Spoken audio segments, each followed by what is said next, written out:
Inteligencia dental. El líder indiscutible y absoluto en educación dental a distancia en idioma castellano. Le da la más cordial bienvenida a esta conferencia grabada. Gracias a nuestros patrocinadores oficiales.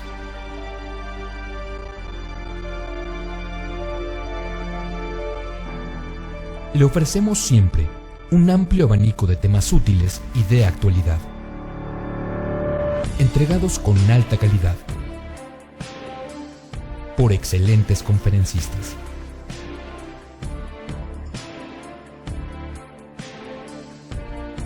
Es un placer recibirle en nuestras conferencias Webex en vivo por Internet, con sesión de preguntas y respuestas, o en nuestras conferencias grabadas, disponibles en nuestro canal de YouTube.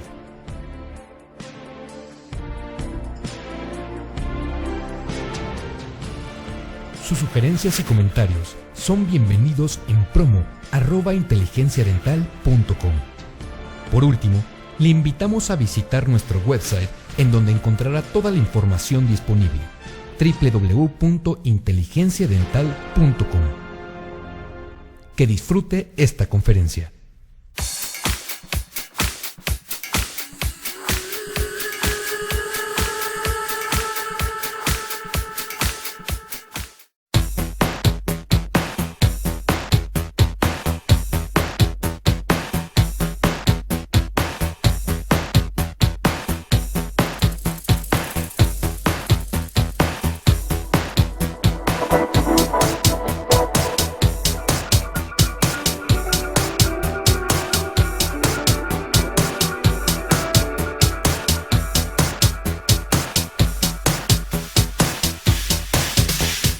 Muy bien, gracias. Pues sin más preámbulos, voy a empezar la charla, que es en relación a la tomografía computerizada de haz cónico en endodoncia. Y lo que voy a intentarme ajustar bastante al tiempo. Me han comentado que más o menos tenemos una hora por delante, por lo tanto, vamos a intentar ajustarnos, no excedernos mucho en el tiempo, para posteriormente, cuando finalice esta conferencia, podamos debatir, abrir una tanda de preguntas y respuestas para aclarar cualquier duda, sugerencia, consulta que hayáis tenido durante la conferencia. Realmente, nosotros cuando hablamos de la tomografía computerizada de haz cónico, siempre empezamos diciendo que no tiene nada que ver una tomografía computerizada de haz cónico con una tomografía computerizada que utilizamos hace unos años atrás. Ni en dosis de radiación, como veremos posteriormente, ni en la calidad de imágenes que podemos utilizar, ni en las numerosas aplicaciones que tiene el CBCT, la tomografía computerizada de haz cónico, en el campo de la endodoncia. Y me gustaría empezar un poquito para ver realmente la gran gama de aplicaciones que tiene el CBCT en endodoncia con este caso clínico. Este es un caso clínico, es una mujer joven que vino a la consulta porque aproximadamente nos comentaba la paciente que hacía alrededor de 3 meses que le habían realizado un tratamiento endodóntico en el diente 2.1, en el diente 21. Además, ella se notaba que desde que le hicieron la endodoncia, las molestias persistían. Cuando se maquillaba alrededor de la zona de al lado de la nariz, notaba molestias, se veía el diente algo oscurecido, por lo que decidimos realizar pues, el protocolo que tenemos en la clínica de primeras visitas, su ortopantomografía, las fotografías extra y intraorales y un par de radiografías periapicales. Nos gusta siempre, tanto sea en sector anterior como en sector posterior, realizar al menos una radiografía ortorradial y otra radiografía en una proyección mesio o distorradial. Fijaros que esta es la información que tenemos en 2 dimensiones. Podemos discutir si existe más conducto o no del que se ha tratado. Podemos ya intuir, angulando la radiografía como hemos realizado, que puede existir pues, alguna perforación en esa zona. Podemos dudar o debatir en el tamaño de la lesión y en la localización de esta, pero sin embargo, cuando esta misma imagen nosotros le hacemos un CBCT, en este caso de volumen limitado, podemos ver en claridad lo que podemos intuir, debatir, discutir, lo podemos ver de una forma totalmente objetiva. Es decir, sin entrar en detalles del caso, aquí podéis ver claramente que es un conducto extraordinariamente calcificado, que eso no significa muchas veces que luego, cuando nosotros vayamos a hacer el tratamiento, no lo encontremos si no se ve en el CBCT. Hay muchos casos, depende sobre todo del tamaño del voxel del CBCT, en que a veces no vemos el conducto en la tomografía, pero sin embargo lo encontramos clínicamente. ¿De acuerdo? Obviamente depende de la calidad del CBCT y de diferentes parámetros que tenga la máquina. Pero sin entrar en mucho detalle en el caso, fijaros, es una perforación en una zona complicada, una zona estética a nivel bucal, a nivel vestibular, por debajo de cresta ósea y una lesión apical bastante importante. Hablando con la paciente, determinamos que el pronóstico o el plan de tratamiento que íbamos a realizar sería intentar quitar todo el material extruido a través de la perforación a través del diente e intentar buscar a través del diente, a través de un acceso cameral correcto, intentar encontrar el conducto para poder finalizar, en este caso, la endodoncia y posteriormente sellar la perforación. Y lo intenté. Fijaros en la radiografía de la izquierda, que es la radiografía inicial. Fijaros cómo en una visita intenté quitar el máximo de material posible, intenté encontrar el conducto, pero fijaros cómo ya me empezaba yo también a desviar hacia el otro lado. Por lo tanto, a veces tenemos que ser conscientes, y el CBCT muchas veces nos ubica a ello, conscientes de nuestras limitaciones. Y este caso, que ya estaba lastimado por el dentista referidor, por la clínica anterior, debemos ser capaces de decirle al paciente hasta aquí y transformar este caso o planificar este caso desde un punto de vista quirúrgico. Sin entrar en mucho detalle, porque no es el tema de hoy, fijaros como en este caso realicé una incisión submarginal con preservación siempre de la pupila debido a la perforación tan coronal que existía. Fijaros como al cabo de poco tiempo una perforación siempre desencadena en una pérdida de hueso. Fijaros dónde se ubica la perforación y en la pequeña desicencia que ha creado en la zona. Por tanto, lo que hicimos en esta cirugía apical se dividió en dos pasos. En un primer paso, sellar la reabsorción. Como veis, a mí en estos casos en que ya no hay hueso por encima, es decir, cuando ya no es una perforación supracrestal porque ya se ha comido el hueso, no me gusta utilizar materiales tipo MTA, tipo biodentin, otro tipo de materiales biocerámicos o bioactivos, porque la mayoría de ellos son muy porosos, por lo que normalmente tienen tendencia a acumular cierto grado de placa y por consiguiente puede formar una bolsa periodontal. Me gusta, si puedo controlar la hemostasia, como pude controlar aquí con cloruro de aluminio, utilizar un composite de buen pulido o un ionómero de vidrio modificado tipo Geristore. Una vez realicé el sellado de la perforación, accedí a la lesión apical y realizamos lo que conocéis como una cirugía apical, obviamente también bajo magnificación.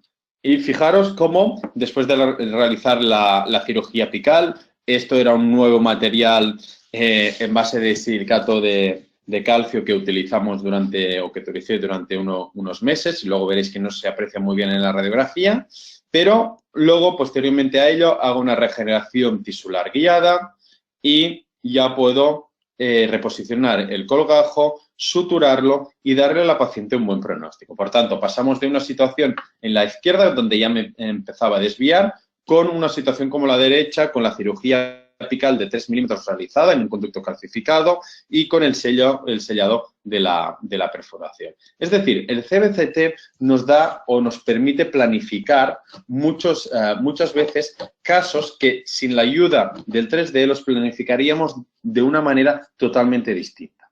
Ya no solamente eso, sino que te permite avanzarte al paciente y decirle en la mayor parte de los casos qué pronóstico puede tener. El CBCT, haciendo un pequeño break en cuanto a la historia y al funcionamiento, porque creo que es importante saberlo.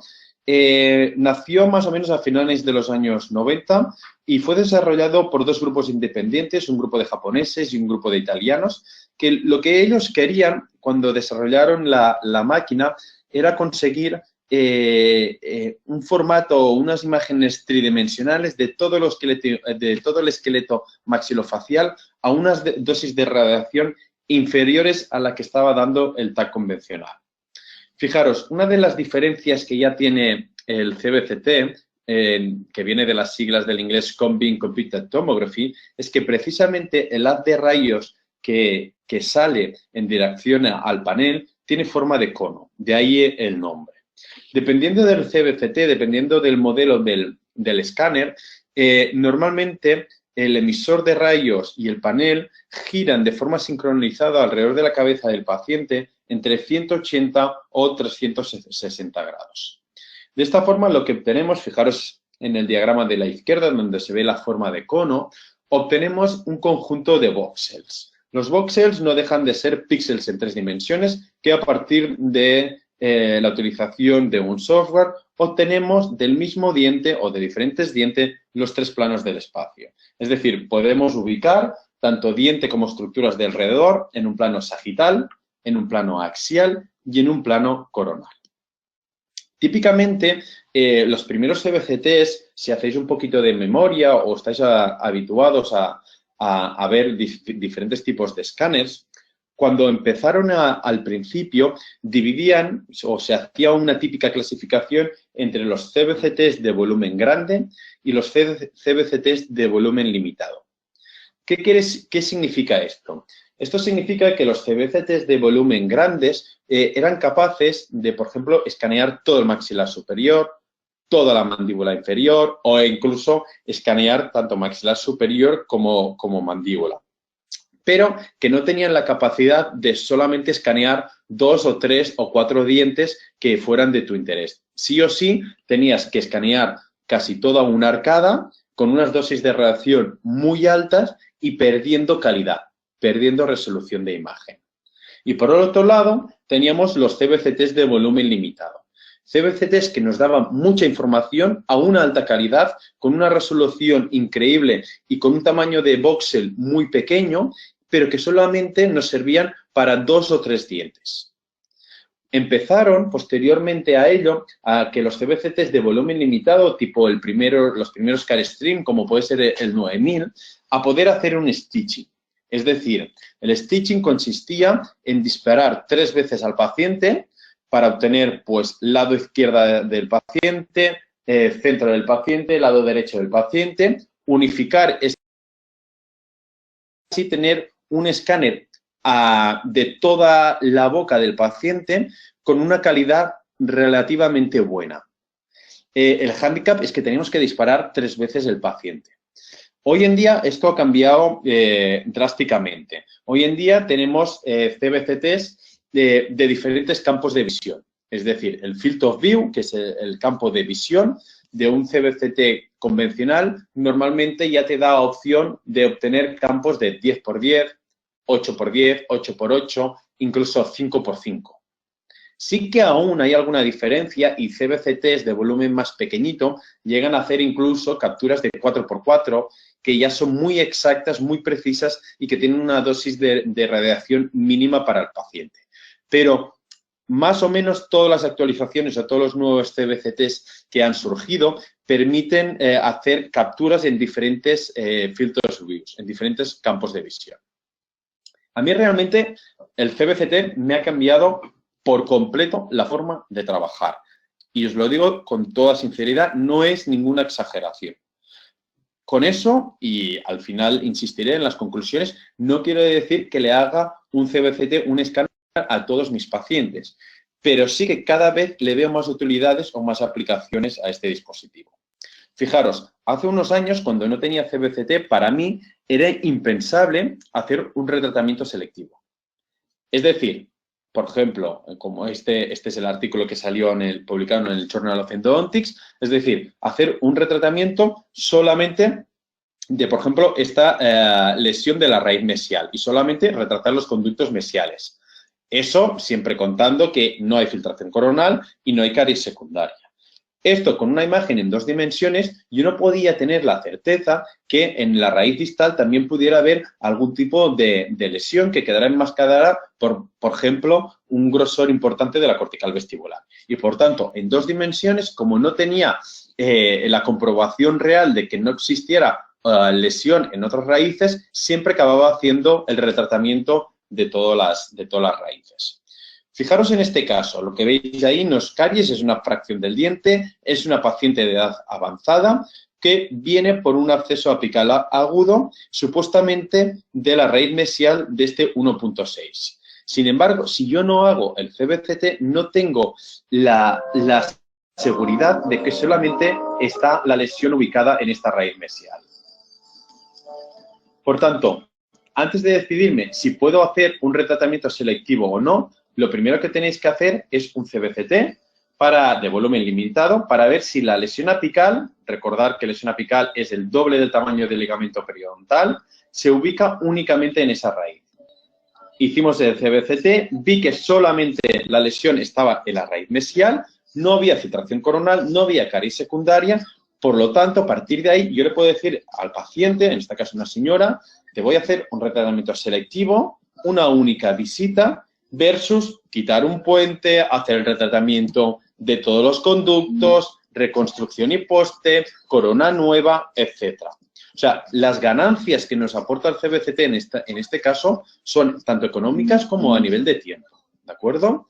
Fijaros, recordar, el CBCT tiene relación 1 a 1. Por lo tanto, yo sé exactamente a cuántos milímetros está el mesiovestibular pues de la cúspide mesiovestibular para hacer un acceso totalmente conservador.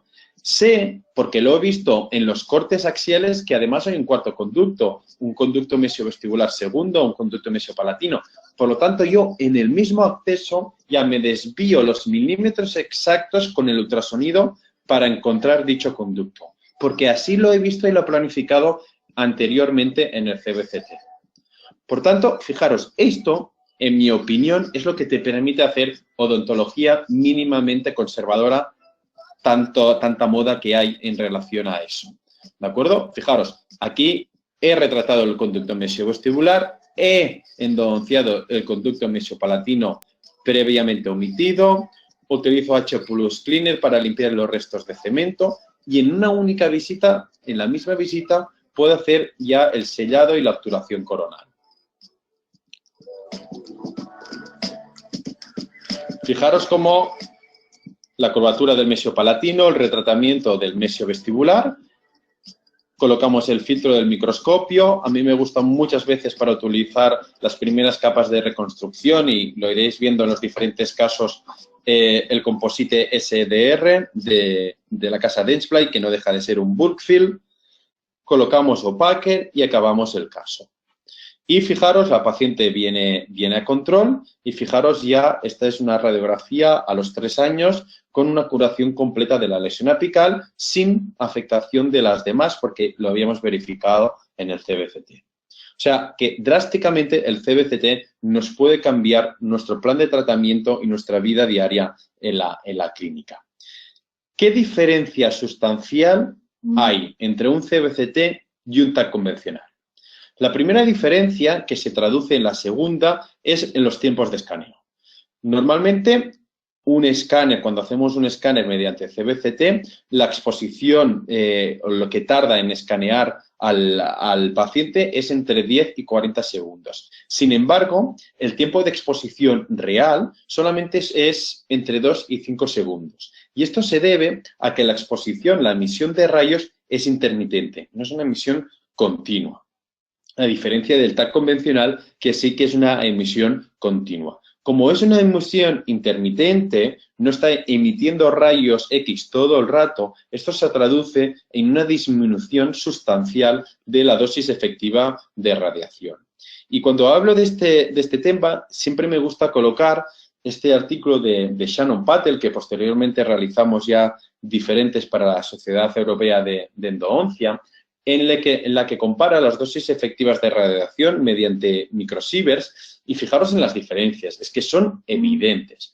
Fijaros, estamos hablando que, por ejemplo, un TAC convencional, cuando estábamos realizando en maxilar superior, estábamos emitiendo entre unos 1000, 1400 microsieverts o en mandíbula unos 1300 microsieverts.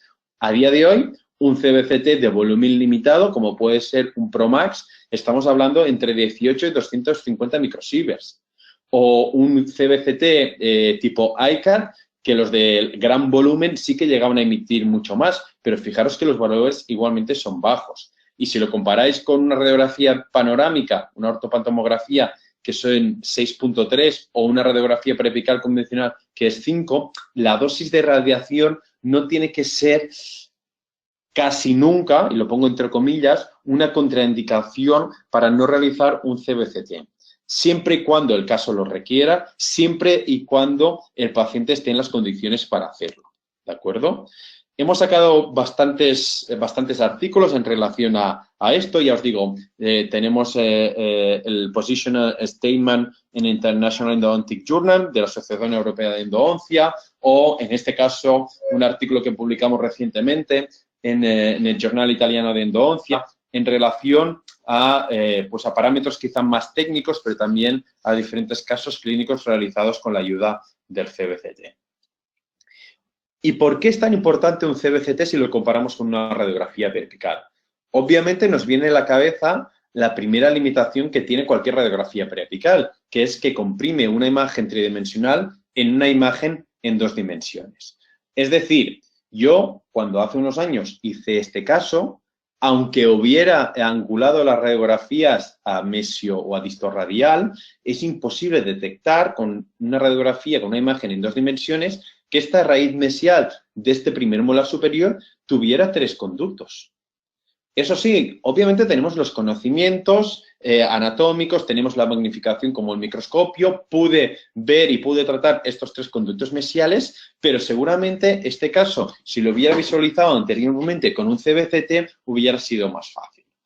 Tanto es así que normalmente yo me dedico básicamente a la odontología restauradora y a la endodoncia, pero hago de odontólogo general, por lo tanto tengo mi cartera propia de pacientes. Sin embargo, también tengo algunos dentistas que me refieren a algunos casos. Cuando me viene un fracaso endodóntico referido de otro dentista, os voy a enseñar más o menos cuál es mi protocolo a seguir, que no quiere decir que sea el correcto, ¿de acuerdo? Es el que yo sigo, ¿vale?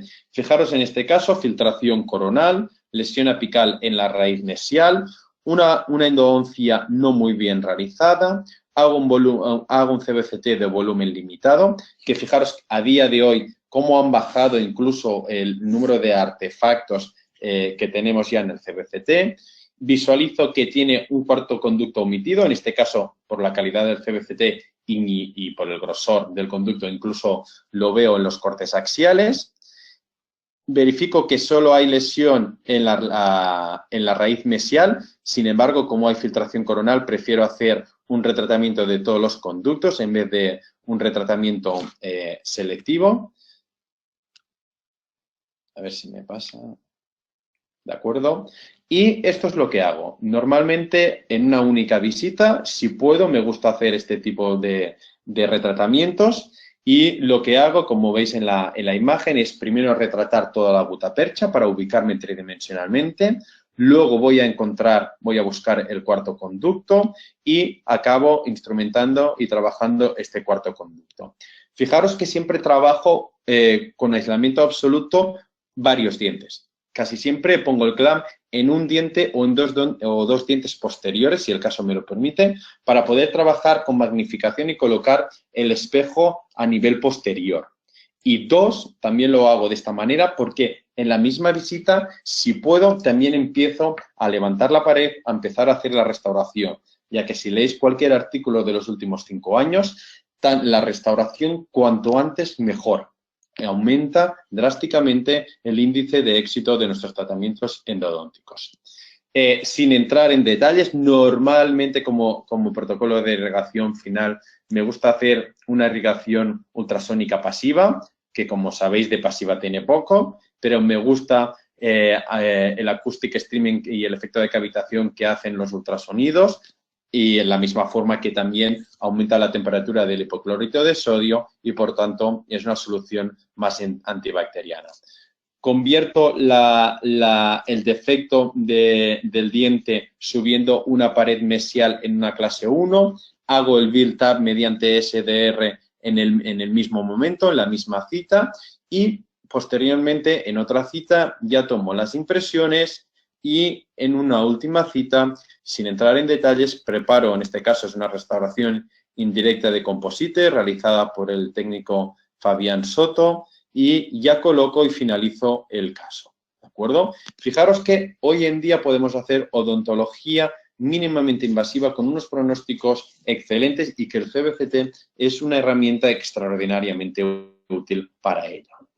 La segunda limitación que nos presenta, o que nos podemos encontrar con las radiografías periapicales, es la distorsión geométrica.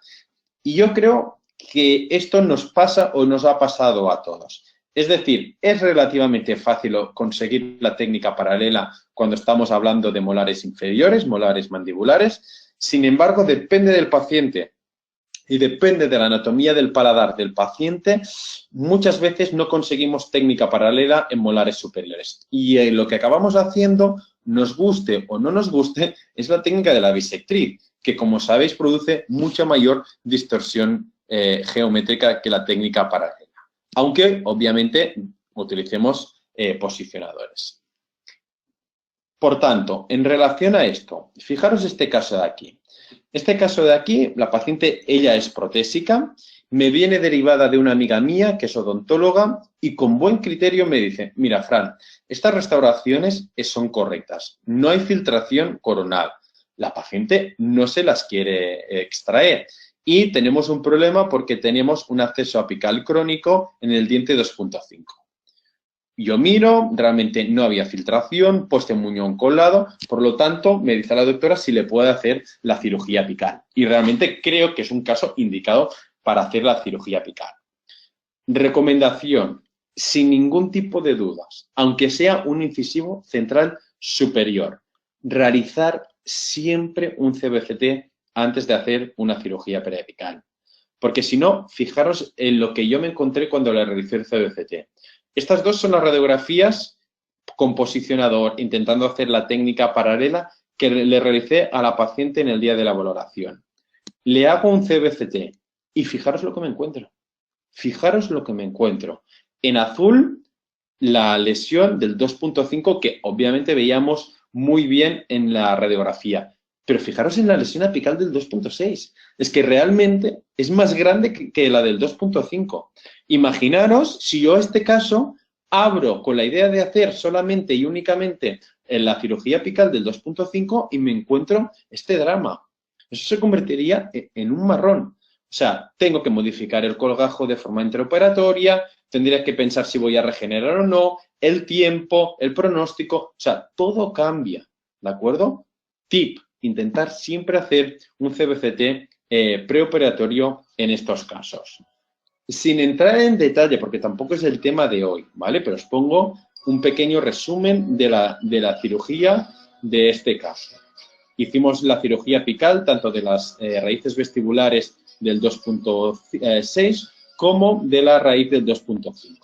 Fijaros, primero eliminé el tejido de granulación que había fenestrado, como veis en el CBCT, la tabla vestibular. Fijaros en el tejido de granulación del 2.6, cómo ha producido también una perforación de la tabla vestibular. Normalmente sigo la regla de los 3 milímetros, es decir, hago una resección radicular de 3 milímetros y una cavidad, una retropreparación también de 3 milímetros. Sin embargo, en algunos casos, como el que veis aquí, que hay un poste largo, me gusta limpiar y trabajar hasta el poste, por lo que en muchos casos utilizo puntas de ultrasonidos de 6 milímetros, como veréis en el vídeo, para llegar a limpiar un poquito más profundamente.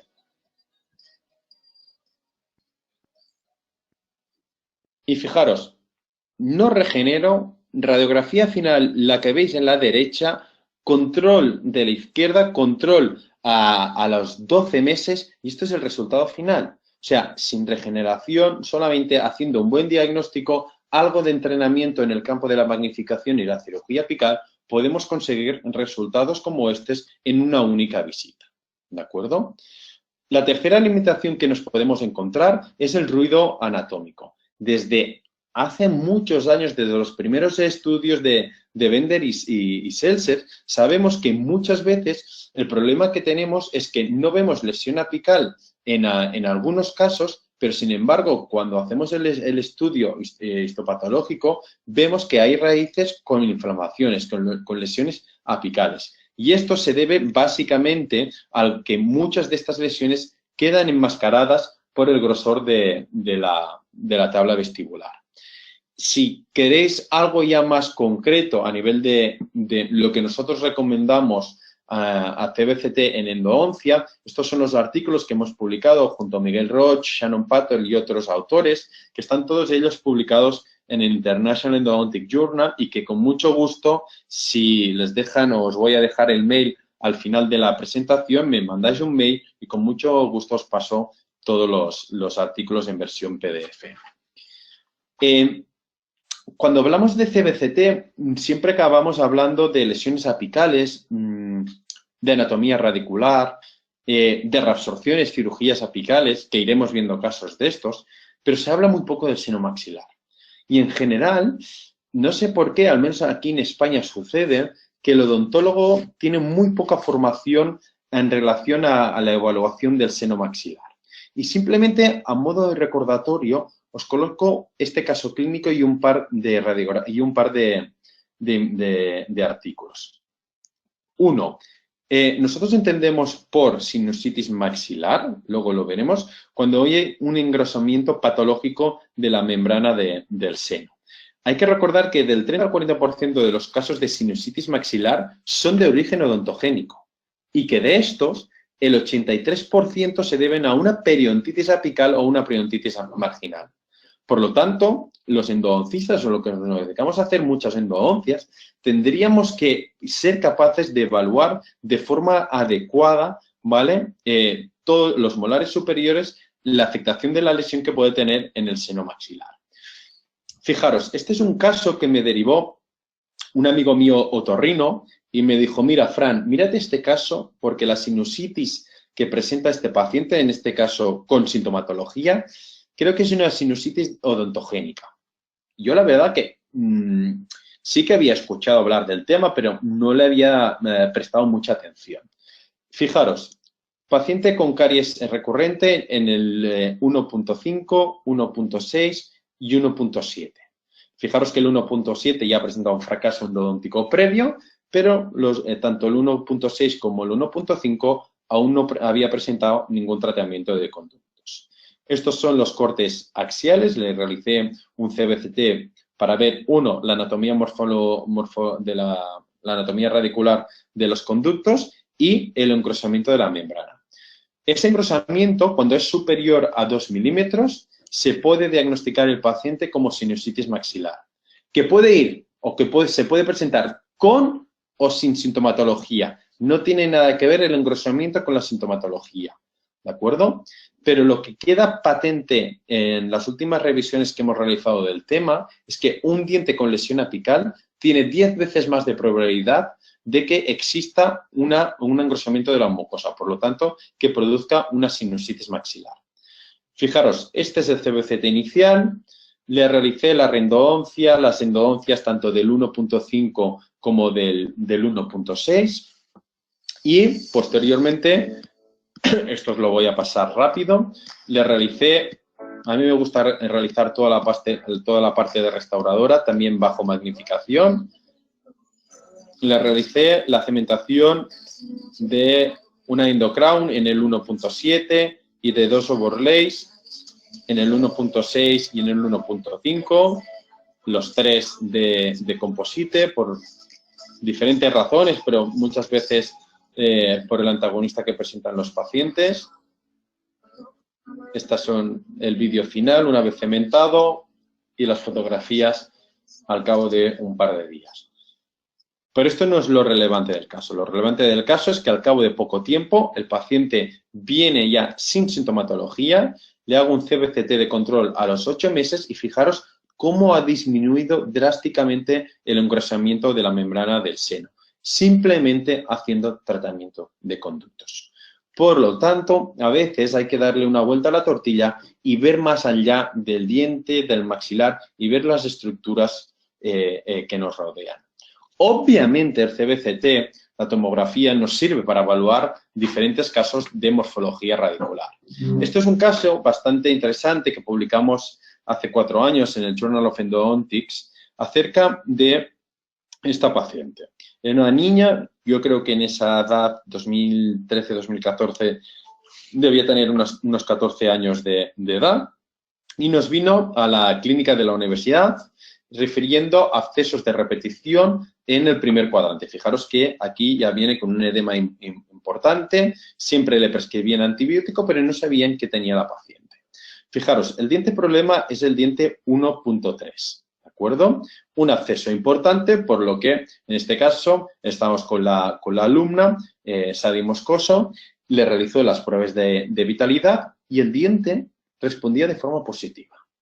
Y dijimos, qué raro que con este absceso, este diente responda a las pruebas de sensibilidad, tanto las eléctricas como las térmicas, de forma positiva. Y llegamos a la conclusión de, bueno, quizá es un absceso periodontal. Vamos a hacer el estudio radiográfico. Fijaros, esto es la anatomía del diente en un plano oclusal y esto es lo que vimos en la radiografía. Esto es el máximo grado de invaginación. Es decir, hay una invaginación de esmalte y dentina, como saben, que llega hasta el ápice, formando lo que se denomina un pseudoápice o un pseudoforamen. ¿Qué ha producido el absceso, la lesión apical? Pues la comunicación, la invasión de bacterias de la invaginación del medio oral hasta el interior, hasta los tejidos periapicales. Pero tenemos la suerte que el tejido vital, el tejido pulpar de alrededor está vital. Por lo tanto, en este caso, el tratamiento a seguir no es realizar una endodoncia, por suerte, porque si no, imaginaros lo difícil que sería realizar esta endodoncia en un diente que parece casi una ensaimada, ¿vale? Aquí lo que hay que hacer es una pseudoendodoncia, es decir, limpiar el espacio de la invaginación y luego sellarlo de algún material. Fijaros, en rojo veis la pulpa vital, en azul veis la invaginación contaminada, ¿de acuerdo? Por tanto, hay que entrar a través de la cara incisal o de la cara oclusal y limpiar únicamente, casi no vale la pena ni instrumentar esa invaginación, solamente desinfectar y sellar. Se trata de un niño. Obviamente debemos de cumplir siempre el principio LARA y así lo escribimos en la European Society of Odontology Position Statement también hace unos años y obviamente solamente en casos indicados. Y nosotros creemos, llegamos al consenso que dientes invaginados de este calibre sí que vale la pena realizar un CBCT de volumen limitado aunque se trate de un paciente pediátrico. Como podía haber comunicación tanto con el periápice como la pulpa vital de alrededor, decidimos utilizar un material en base de silicato de calcio, como puede ser el MTA. Obturamos todo sin instrumentar y fijaros a los 14 meses que desapareció la lesión apical, hubo cierta obliteración del conducto, es decir, continuó la vitalidad pulpar y así lo demostrado o así respondió la paciente a las pruebas de vitalidad. En esa misma época, curiosamente, un amigo mío, Iván Garriero, me llamó y me enseñó este caso, ¿vale? Fijaros, otra invaginación de grado de tipo 3, si utilizamos la clasificación de Ehlers, una invaginación de esmalte y dentina hasta ápice con esa lesión apical. Pues lo primero que tenemos que hacer es, unas buenas pruebas de vitalidad, tanto térmicas como eléctricas, y descartar que la pulpa esté necrótica. Y en este caso, al igual que el caso anterior, la pulpa respondía de forma vital. Por tanto, hacemos un CBCT, miramos dónde se ubica y calculamos los milímetros para hacer una apertura casi guiada, ¿vale? Hoy en día hacemos aperturas ya mediante férulas a partir de los archivos DICOM de un CBCT, pero si no, calculáis milímetro a milímetro dónde tenéis que hacer la entrada, hacéis la entrada y hacemos la limpieza de esta invaginación sin tocar la pulpa de alrededor. Y fijaros, esta es la econometría y fijaros cómo al cabo de 5 meses, solamente habiendo limpiado la invaginación, tenemos esta curación de lesión apical. Simplemente haciendo un buen diagnóstico y guiándonos en la medida de lo posible mediante un CBCT de volumen limitado. Sí que es cierto que no todos los casos vale la pena hacer un CBCT, ni todos los casos de dente son vitales. Fijaros en este otro caso, descartando un posible traumatismo o fractura, preguntamos a la paciente si lo ha recibido, nos comenta que no, miramos si hay caries, no hay caries, es un incisivo lateral superior y fijaros de que lo que se trata es de un dentin vaginatus que ha producido el cese del desarrollo radicular y, por consiguiente, una necrosis en forma de absceso apical crónico. Aquí lo que tenemos que hacer es entrar y hacer un tratamiento endodóntico. Podríamos debatir, ya sé que no es el tema tampoco, en si vale la pena hacer una revascularización o hacer una picoformación convencional con material tipo MTA, que es lo que yo hice. Fijaros que es una invaginación con esta forma que veis aquí, en forma de talon cusp.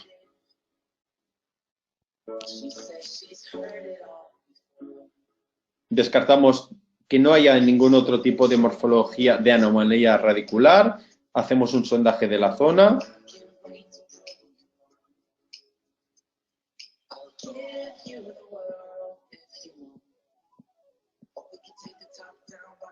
Y fijaros cómo está el diente totalmente necrótico.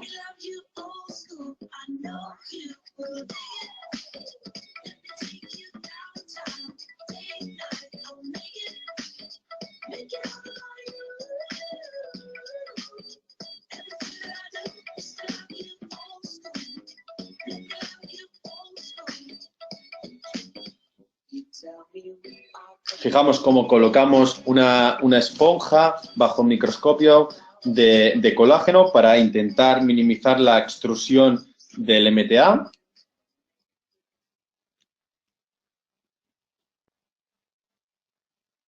Colocamos el MTA y solucionamos el caso de una forma totalmente diferente a los casos anteriores porque era un dentin vaginatus con una necrosis pulpar. ¿De acuerdo? Fijaros, otro caso de invaginación con la pulpa necrótica. Pues en estos casos, que ya son mucho más complejos, como los que veis por la morfología que presenta a nivel de la corona, creo que también vale la pena hacer un CBCT. Fijaros que vemos por el CBCT, sobre todo por los cortes sagitales, que el diente presenta como dos entradas y por ahí vamos a dibujar nuestra apertura cameral. Queremos intentar preservar al máximo la mayor cantidad de estructura dental. Por lo tanto, vemos que entraremos por un punto por mesial y un punto por distal. Fijaros que ya la misma clínica, la misma morfología que vemos en el diente nos indica el camino por donde tenemos que acceder.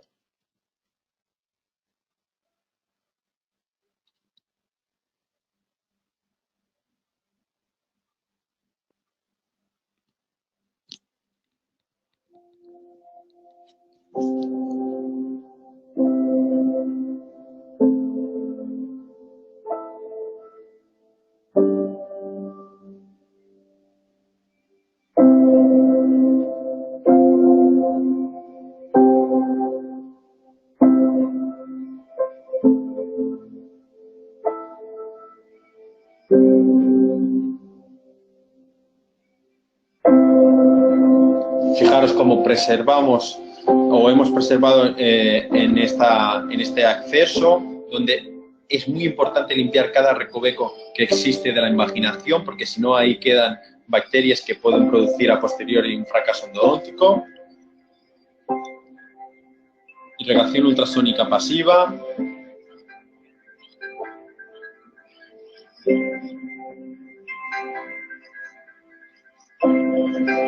Compactación termoplástica de la gutapercha.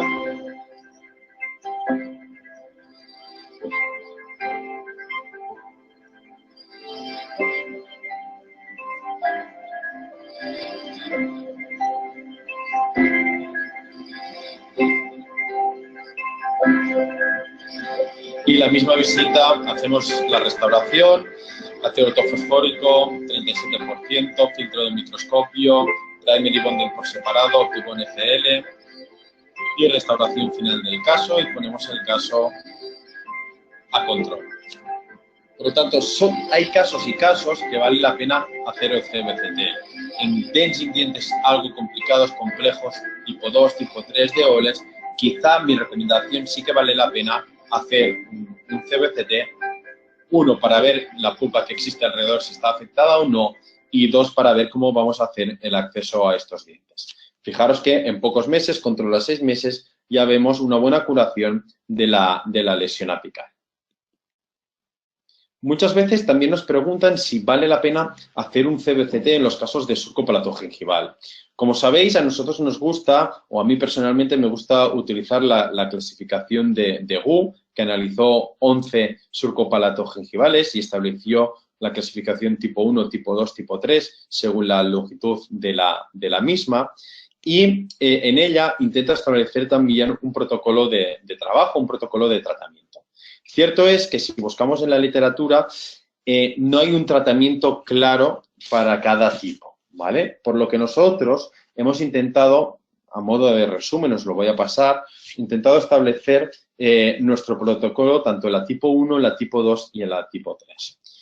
Fijaros, este caso de aquí es un surco palatogingival tipo 1, es decir, se queda cerca de la LAC o por debajo, unos cuantos milímetros por debajo de la LAC. Como sabéis, el problema de los surcopalato-gingivales es que a la larga pueden llegar a producir una necrosis de la pulpa y dos, según la extensión de este surco, lo que pueden producir es un defecto periodontal importante.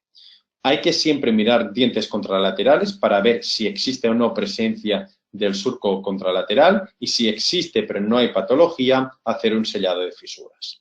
Fijaros este caso de surco palatogingival tipo 1, no hay traumatismo, no hay caries, evidente el surco palatogingival. Fijaros en la necrosis que ha producido en el lateral, tanto central y canino están vitales. Gran lesión apical que corroboramos en el CBCT. Miramos el surco también en el CBCT y decimos al paciente que aquí no hay que hacer ningún tipo de extracción y que simplemente lo que hay que hacer es, uno, un tratamiento endodóntico correcto a través del diente y dos, una posterior sellado del surco.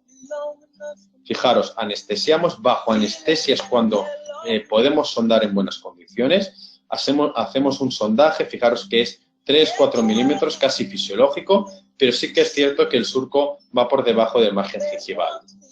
Por tanto, en la primera sesión lo hicimos en 2 por el exceso de supuración del conducto, del exudado. Fijaros el exudado en la primera visita y fijaros sobre todo en el surco cómo se comunica desde el periodonto hasta la entrada del conducto.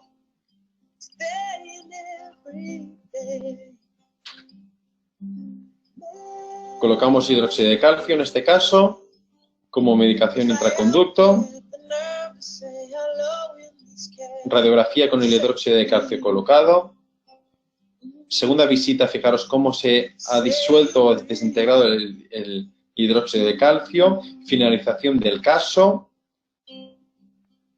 O mejor dicho, finalización del tratamiento endodóntico. El caso no está finalizado hasta que no realicemos el sellado de la etiología, el sellado del surco, ¿vale? Fijaros, esto es la primera visita. En la segunda visita finalizamos o sellamos el acceso cameral y una vez tenemos sellado el acceso cameral, quito el dique de goma, hago un pequeño colgajo a nivel palatino, vuelvo a colocar el dique de goma, hago algo de cemento, dentinoplastia para que entre algo de material, grabo y mediante técnica adhesiva sello el surco, lo pulo, suturamos y fijaros que pasamos de una situación así a un control a 11 meses como el que veis. O sea, que realmente el diagnóstico al final te das cuenta que es lo más importante y que el CBCT ayuda de forma importante a ello. Otro caso de mi amigo Iván, este caso es un caso tipo 3 y nosotros para nuestra forma de ver la odontología, un tipo 3 se trata mediante, o lo ideal es tratarlo mediante un reimplante intencional. Es decir, Aquí existe un surco que va desde el cíngulo hasta el ápice. Por lo tanto, punto número 1, hay que hacer o habría que hacer el tratamiento de conductos. Y 2, para sellar este surco, o haces un replante intencional o levantas casi medio paladar para hacerlo desde un punto de vista, desde un acceso quirúrgico. Este caso lo publicamos también el año pasado en el Journal of Endodontics, lo reimplantamos, utilizamos como material el Geristore o podéis utilizar el Vertise de Kerr, que es un composite autogravante, ¿vale? Para dañar el mínimo las células del ligamento periodontal.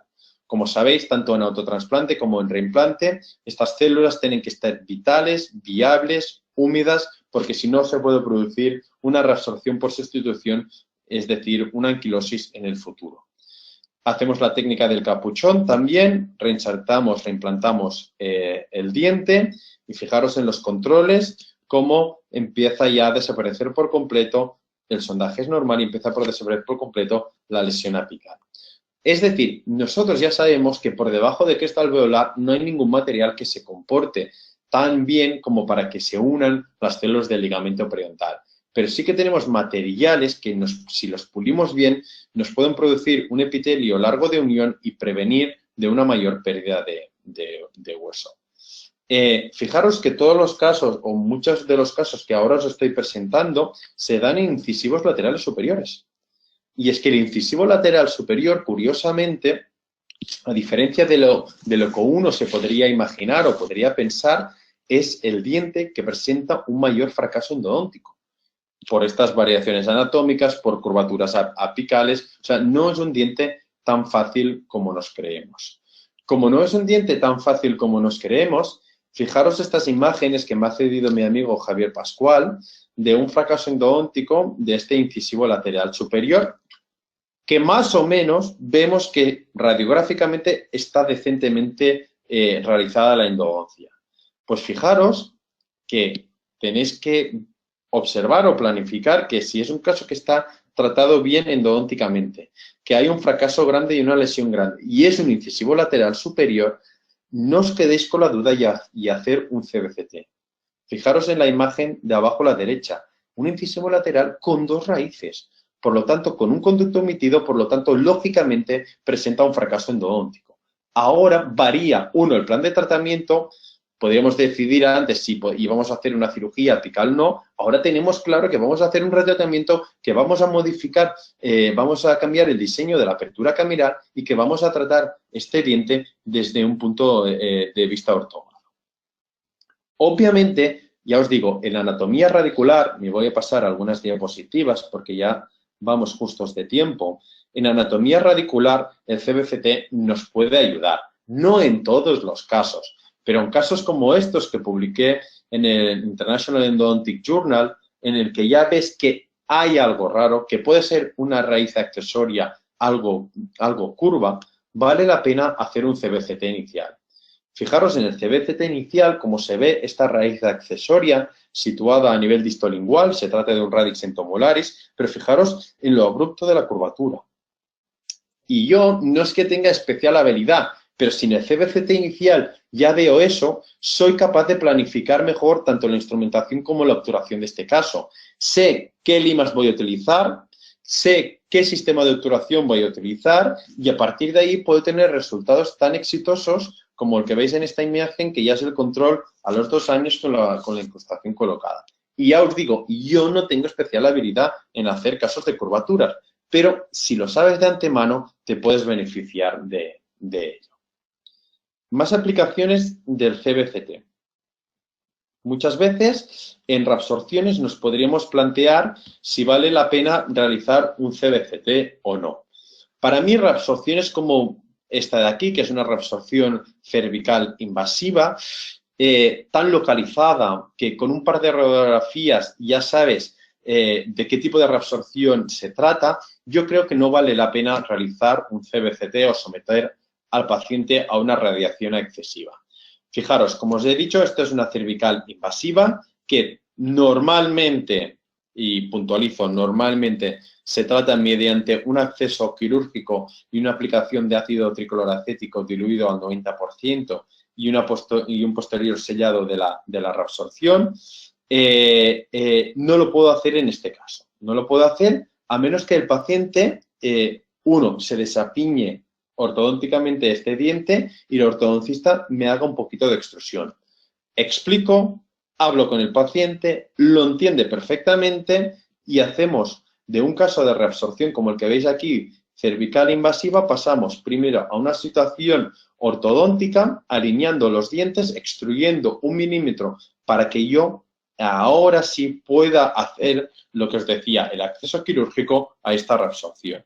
Una reabsorción que sería una tipo 2, según la clasificación de Heidersheim, que normalmente tanto la tipo 1 como la tipo 2 presentan un pronóstico excelente.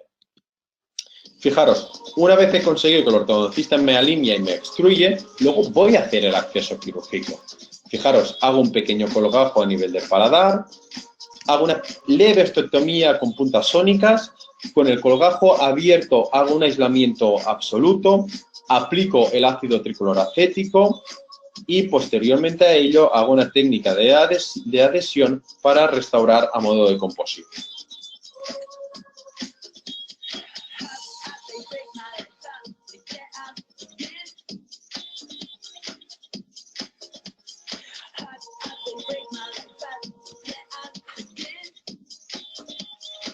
Fijaros el aislamiento que hemos conseguido con el colgajo abierto, el ácido tricloracético que hemos colocado y la aplicación de grabado ácido, primary bonding por separado para aumentar la adhesión en estas zonas.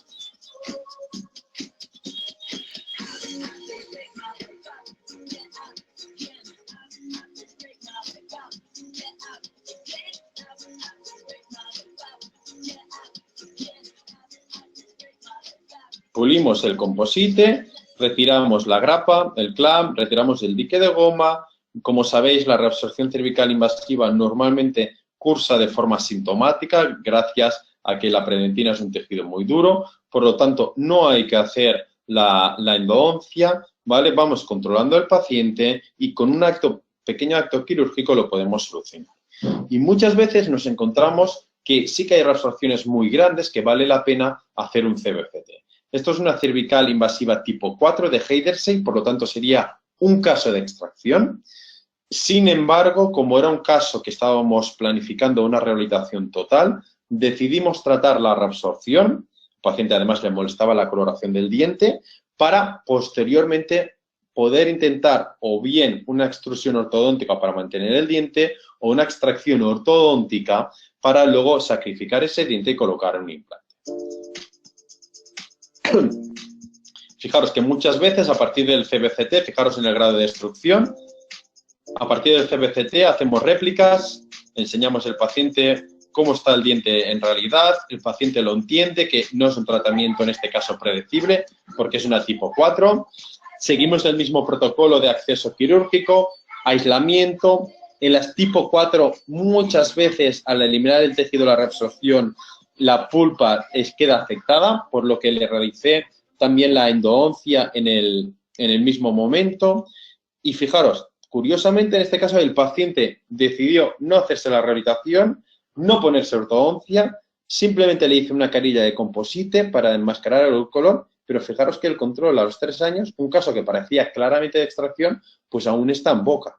Si ahora el paciente accediera a hacerse una extrusión ortodóntica, estoy convencido que ganaría ferrule ese diente, por lo que ganaría un mayor pronóstico.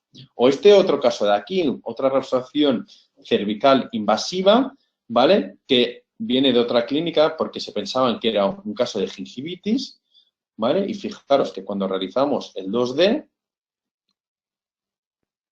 fijaros en el grado de reabsorción importante que presenta el diente 1.1, pero fijaros en la diferencia de tener unas radiografías así o valorar el caso en 3D. No tiene nada que ver que el caso, la pulpa aún está vital, que la predentina está protegiendo de la reabsorción, vemos la ubicación que está en el espacio biológico, por lo tanto, en este caso no lo podemos tratar como los casos anteriores.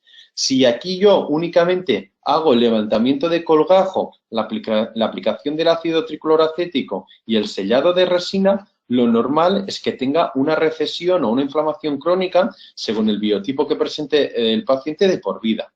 Por lo tanto, hay que ir más allá, intentar hacer, en la medida de lo posible, tratamientos multidisciplinares. A ver si me he quedado colgado esto.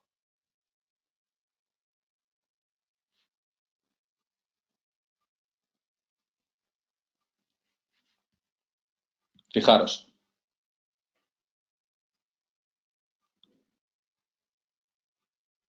¿Y qué es lo que hacemos? Pues lo que hacemos es hablar con el periodoncista y le digo, escucha, hay que tratar este diente, pero nos tenemos que avanzar al problema. Tenemos que avanzar al problema. ¿Y qué hacemos? Hacemos un colgajo, pero ya lo hacemos en túnel con una pequeña descarga a nivel de la papila distal. Yo aíslo, quito el tejido de la reabsorción, aplico ácido tricloracético, coloco la resina y posteriormente el perio me hace un injerto de tejido conectivo del paladar para evitar esta posible recesión que voy a tener con esta resina que estaba invadiendo el espacio biológico. Por lo tanto, pasamos de una situación con problemática o con cierto problema estético a nivel anterior, nos avanzamos, esta es la resina, no hay que tocar la pulpa a menos que de sensibilidad o se necrose con el tiempo, y fijaros, cuando ya han pasado unos cuantos meses, ¿vale? Fijaros que cómo tenemos el caso clínico, comparamos el estado de la encía y es prácticamente igual, una pequeña cicatriz queda imperceptible para el paciente, estos a grandes aumentos mediante microscopio y obviamente el riesgo de fractura está, pero gracias al CBCT podemos planificar mejor y podemos dar aún más posibilidades de éxito a nuestros tratamientos, sobre todo en casos de reabsorciones. ¿Cómo vamos de tiempo? ¿Vamos justitos?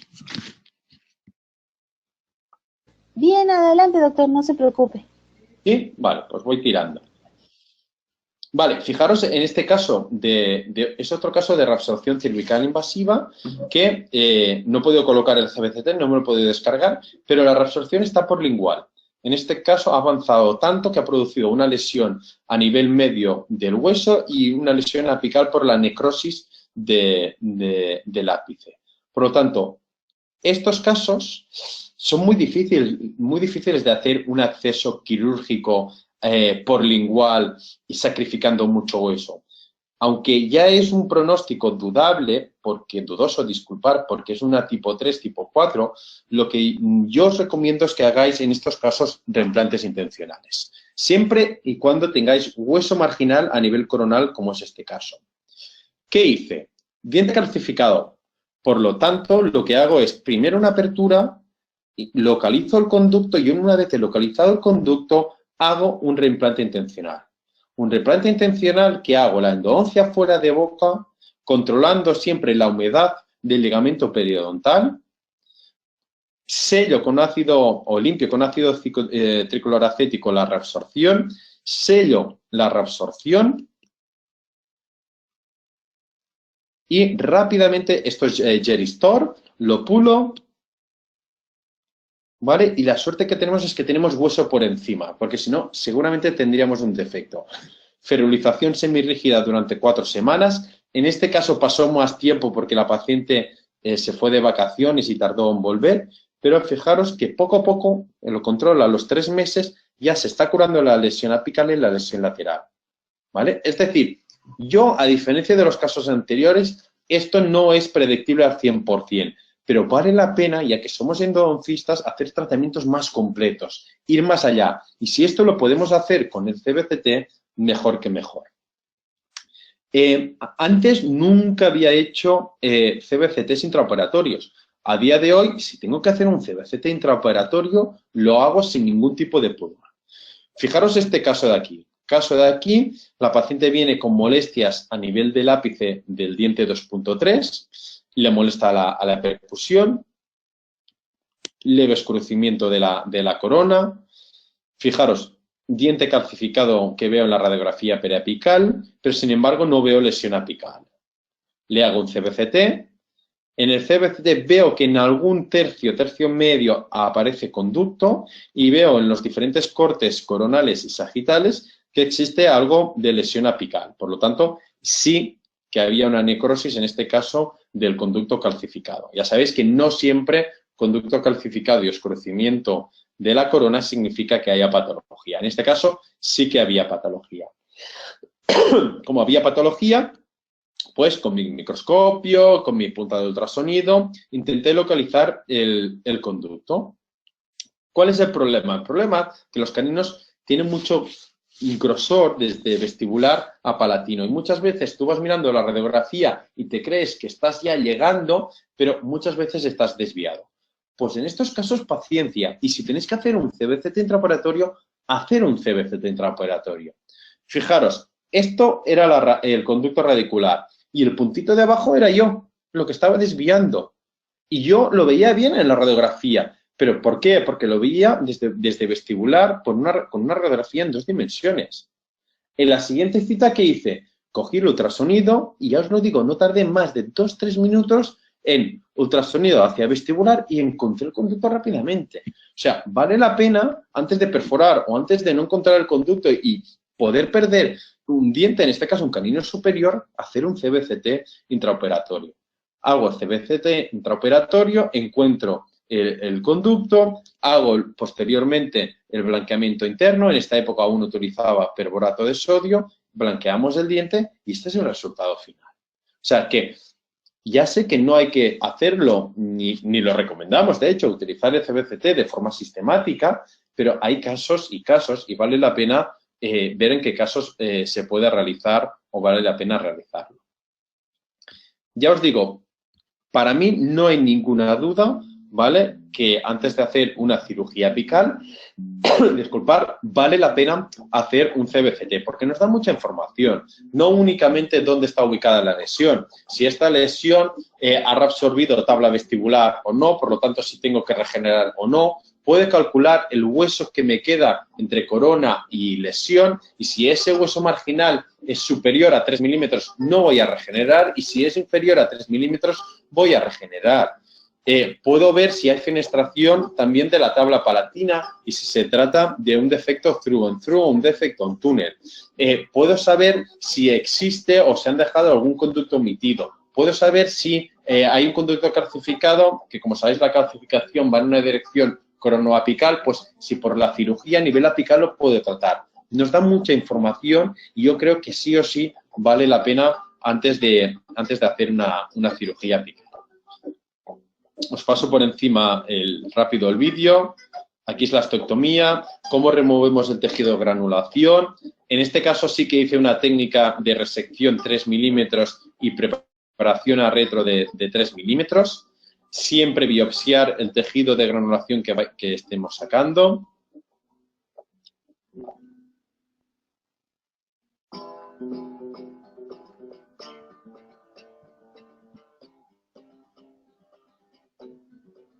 Fijaros, comprobación de la preparación a retro.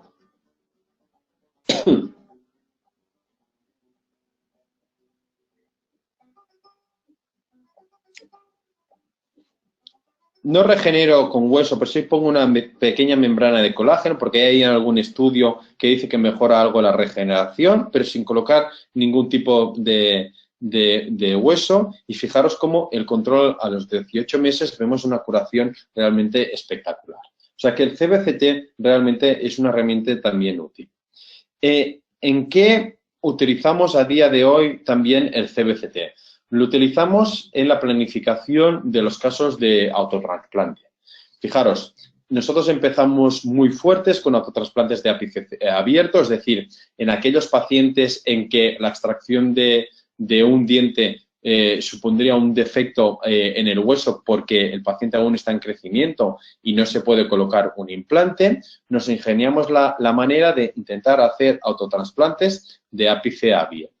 Fijaros, esto es la extracción del diente 3.6, extraemos el diente 4.8 de ápice abierto y lo colocamos Estas son las imágenes, la papila apical, donde hay stem cells que se van a diferenciar en diferentes tipos de vías celulares para finalizar el desarrollo radicular.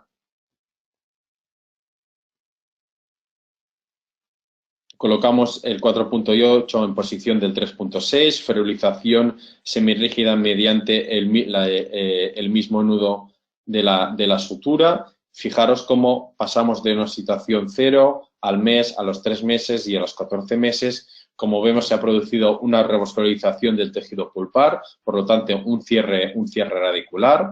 Como normalmente los casos de autotrasplante los dejamos bajo oclusión o muchas veces no hay buenos puntos de contacto, a partir de las 8 semanas, si queréis, ya podéis hacer la restauración. En este caso, realicé una restauración indirecta de composite y aquí el caso acabado pasados 16 meses. Pues todo esto que hacíamos muchas veces sin CBCT, a día de hoy lo estamos haciendo con CBCT y con réplicas imprimidas a través de estos archivos DICO. Fijaros este caso de aquí. Este caso de aquí es una paciente que vino en este estado. Esto es el diente 3.5. El 3.6 era para extracción. Y lo que decidimos fue, uno, reendodonciar lo que veis en esa imagen, el 3.5, realizar una extrusión quirúrgica del 3.5, una ferulización durante 4 semanas. Fijaros en la radiografía de la izquierda, cómo hemos extruido el diente para ganar ferrule y para que se pueda restaurar. Y una vez tenemos el diente poco a poco ya estable, planificamos un autotrasplante del 3.8 al 3.6.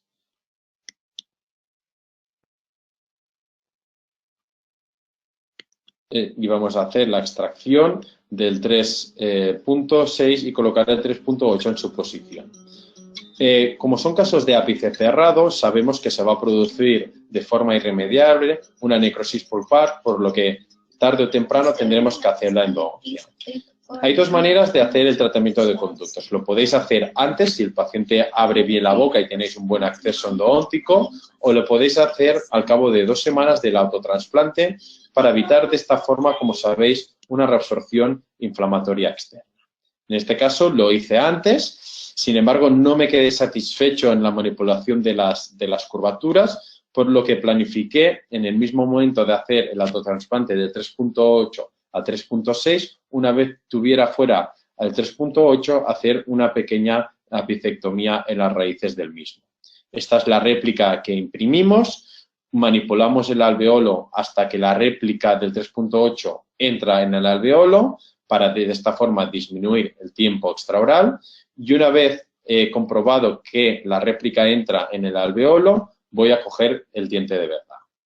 Cojo el diente de verdad, le hago la apicectomía fuera de boca por la no del todo buena manipulación de la curvatura. Coloco el 3.8 ya en el 3.6 con la apicectomía realizada. Esto es a las 4 semanas cuando removemos la ferulización y fijaros que esto es el control a los 14 meses, tanto de la extrusión quirúrgica como también del diente autotrasplantado sin pérdida de inserción, con ligamento periodontal, sin ningún tipo de reabsorción. Por lo tanto, dientes como estos en pacientes adultos, nosotros ahora lo planificamos totalmente mediante CBCT. ¿Qué es lo que hacemos a día de hoy?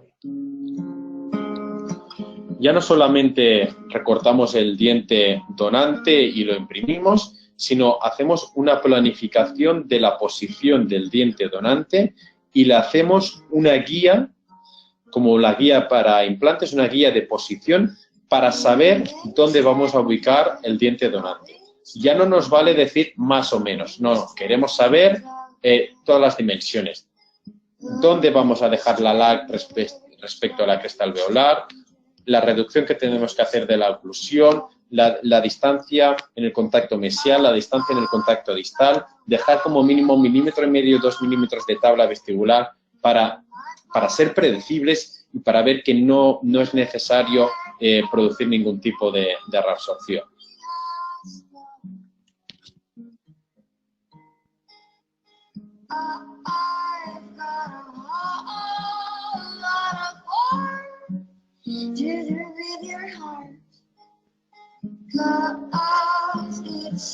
Fijaros cómo lo medimos todo, ya no dejamos nada al azar.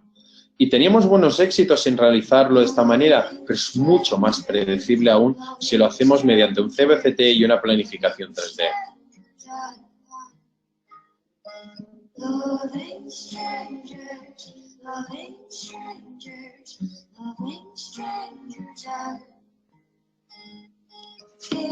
Fijaros que una vez, os lo voy a pasar rápido, tenemos el diente donante colocado, hacemos una guía de posición e imprimimos tanto la réplica como la guía de posición.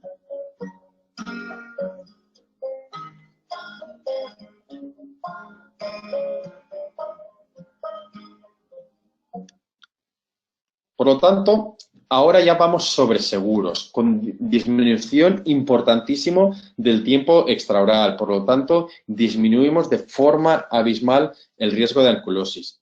Imprimimos la guía de posición, imprimimos la réplica, comprobamos que entra perfectamente la réplica en las partes oclusales de la guía de posición.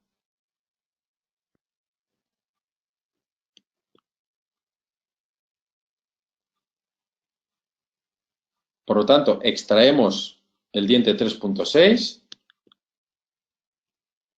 manipulamos el alveolo hasta que encaja a la perfección la réplica y la guía de posición.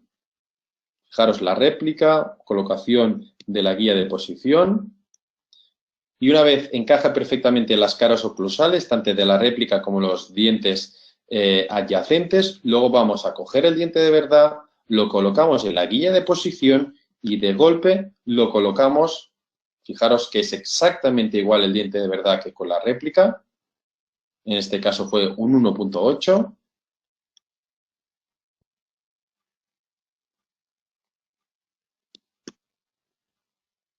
Lo colocamos en la guía y de la guía pasamos al alveolo. Sutura suspensoria para intentar que no entre ni no haya filtración bacteriana a nivel coronario. Y fijaros que lo hemos dejado donde queríamos, exactamente en la posición que habíamos planificado anteriormente a nivel radiográfico. Simplemente un casito para acabar, que ya creo que me estoy pasando un poquito de tiempo, disculpad. Un casito de fractura lateral, de luxación lateral con fractura de la tabla vestibular, que nos viene de urgencia. Durante la manipulación el diente incluso se cae, ¿vale? Pero aún así, fijaros, radiografías iniciales, CBCT que nos ayudan a saber cómo está mal posicionado el diente y vemos la rotura de la tabla vestibular. Por lo tanto, no es únicamente reposicionar el diente de forma adecuada, sino es hacer presión y convertir o intentar empujar esta tabla vestibular rota hacia el ligamento, que como sabéis es osteoinductor. Por lo tanto, con la esperanza que ahí se forme una curación por tejido óseo, por un callo óseo, ferrulización semirrígida, colocación y verificación mediante radiografía. Fijaros ya a las 4 semanas que el aspecto ha cambiado. Existe necrosis y le hago la endodoncia del diente 1.1. En la cosa va también que le hago un tallado incluso para carillas. Y fijaros en el CBCT al año como el ligamento y la tabla vestibular están intactas. Simplemente haciendo una buena reubicación, recolocación del diente, gracias al CBCT apretamos la tabla vestibular y fijaros que no hay pérdida ósea, no hay pérdida de nivel de inserción y todo está en las condiciones óptimas. Es decir, para mí, solo estamos en el principio de un largo camino. El CBCT es el principio o el inicio de un conjunto digital que la endodoncia y la restauradora está viniendo. La combinación de archivos DICOM del CBCT como archivos STL de los escáneres es el futuro. No pararemos de hacer guías endodónticas, tanto en cirugía apical como en aperturas de dientes calcificados o comprometidos. Y en casos de autotransplantes y reimplantes, lo mismo. Por lo tanto, os animo, los que no tenéis, a derivar caso para tener CBCT y a iniciaros en este mundo que realmente para mi modo de ver, es un mundo apasionante. Este es mi correo. De verdad, cualquier cosa, PDF, información, caso clínico, compartir lo que queráis, me escribís. Es franabella@wood.es y encantado de contestaros. ¿De acuerdo? Me quedo a vuestra disposición. Cualquier pregunta, por favor, cualquier discusión, pues si queréis, es el momento de preguntarme y me pongo a vuestra entera disposición.